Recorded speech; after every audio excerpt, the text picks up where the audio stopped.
আসসালামু আলাইকুম, কেমন আছেন সবাই? আশা করি সবাই ভালো আছেন। আজকে চলে আসলাম বেবিদের জন্য আরেকটা সকালের বা বিকালের নাস্তার রেসিপি নিয়ে।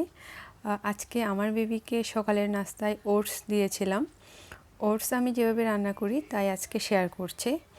আমরা তো সকলেই জানি ওটস খুবই হেলদি একটা খাবার বেবিদের জন্য বা বড়দের জন্য। ওটসে রয়েছে ভিটামিন, ফাইবার, অ্যান্টিঅক্সিডেন্ট, যেগুলো বেবিদের ফিজিক্যাল অ্যান্ড মেন্টাল ডেভেলপমেন্টের জন্য খুবই উপকারী। আর যেসব বেবির কনস্টিপেশনের প্রবলেম আছে তাদের জন্য তো খুবই ভালো ওটস।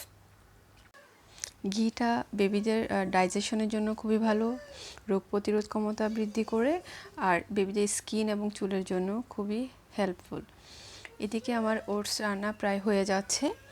আমি এখানে একটা ডিমও অ্যাড করে দিব, তাহলে বেবির একটা ডিমও খাওয়া হয়ে গেল। আর মিষ্টির জন্য নর্মালি আমি সুগারটা অ্যাভয়েড করি, ট্রাই করি খাঁটি খেজুরের গুড় দেওয়ার জন্য।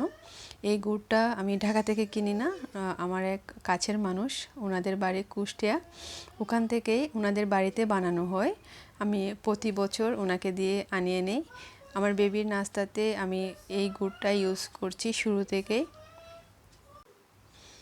এই হচ্ছে বেবির জন্য সিম্পল ওটস রান্না। যদিও বেবি খেতে চায় না, তারপরও এক একদিন এক একটা দেওয়ার ট্রাই করি। আর ঘিটা যেহেতু বেবিদের জন্য খুবই উপকারী, তাই আমি ডেইলি মাস্ট 1 চা চামচ হলেও বেবিকে ঘি খাওয়ানোর ট্রাই করি। সেটা যে কোনো নাস্তা আইটেমে হোক অথবা ফ্রাইড রাইস বা খিচুড়ি, যে কোনো কিছুতে ঘিটা দেওয়ার ট্রাই করি। এই যে আমার ওটস রান্না হয়ে গেছে খুব সিম্পলভাবে। সবাই ভালো থাকবেন, আল্লাহ হাফেজ।